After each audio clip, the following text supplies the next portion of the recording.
Small business bill. While Democratic leaders hope to pass it before the August recess, the bill remains stymied in the Senate. Joining us now, Senator Mark Warner of Virginia. We've been talking. Were your ears burning? We talked about you 3 or 4 times already on the show. Don Peebles talks about you like you walk on water. Don is a great guy. Don's a great friend. Senator, you want to start by talking about the bill and what you need to do, and then we'll move on to some bigger topics.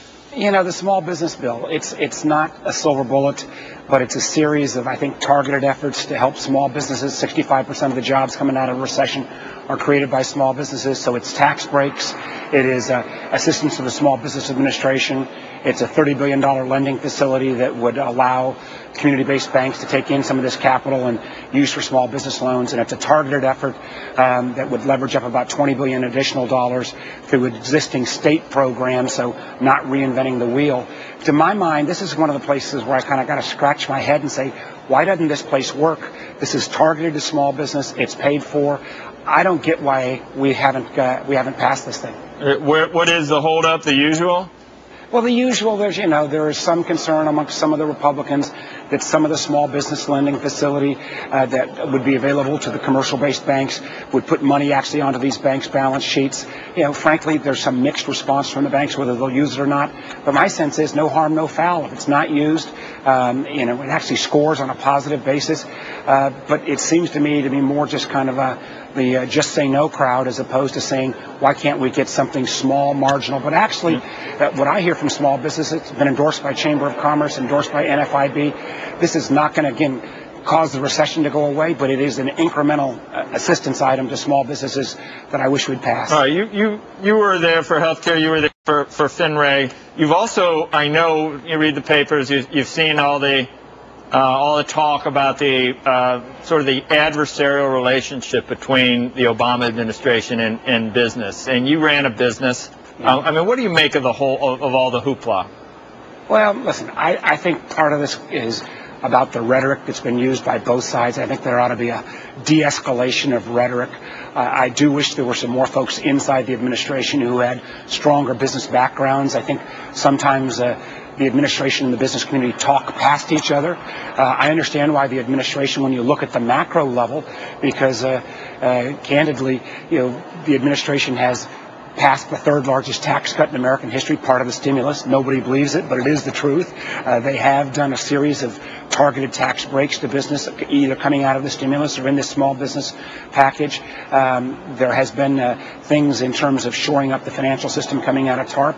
I think the FinReg actually was the fact that it got criticism from both the left and the right, to my mind, means that maybe it's kind of in the right place. I understand why the administration is perhaps sounds defensive at times about the criticism, but I also think that the only way we're going to get the economy growing in a major way is private sector jobs. Some of those multiple trillions of dollars on private sector balance sheets. Until CEOs are willing to start reinvesting that money, we're not going to see the job growth we need, and that needs a better level of communication, at least between the administration and the business community. Should we extend the tax cuts for everybody, or just below 250?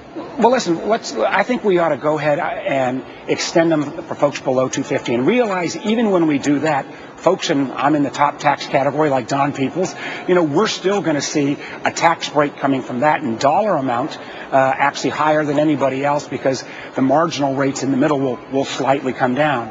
I'm afraid that if we extend the tax cuts to income earners, that we're going to lose all credibility, that we're going to be willing to take on the deficit. So what I would do, give you one example, I'd go ahead and say, let's let the Bush tax cuts for the top end expire, but let's couple that with some reasonable tax breaks and tax cuts that will make American business more competitive. Let me give you one example.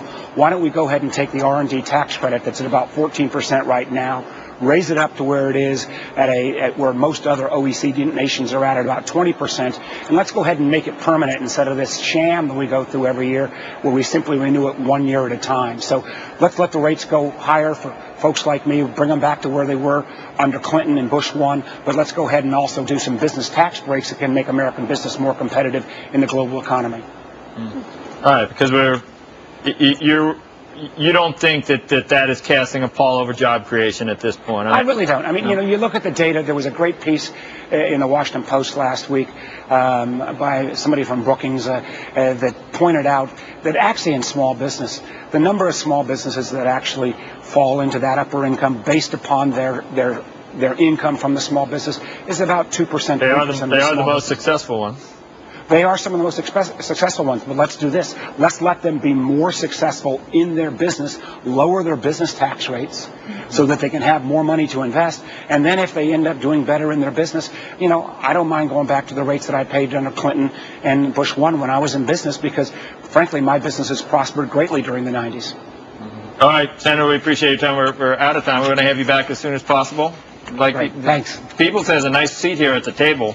If you're up here, invite me in, man. I'm ready to go. Really? We got to have you come into New York. All right, we've got. These things never go away. You just said invite me in and I'll come, so I can bring that. If you say no, I can just bring that up and play it over on a loop. Play it on a loop. Flail me if I don't get there. Okay. All right. Thank you. Thank you. All right. Coming up, a conversation with Google.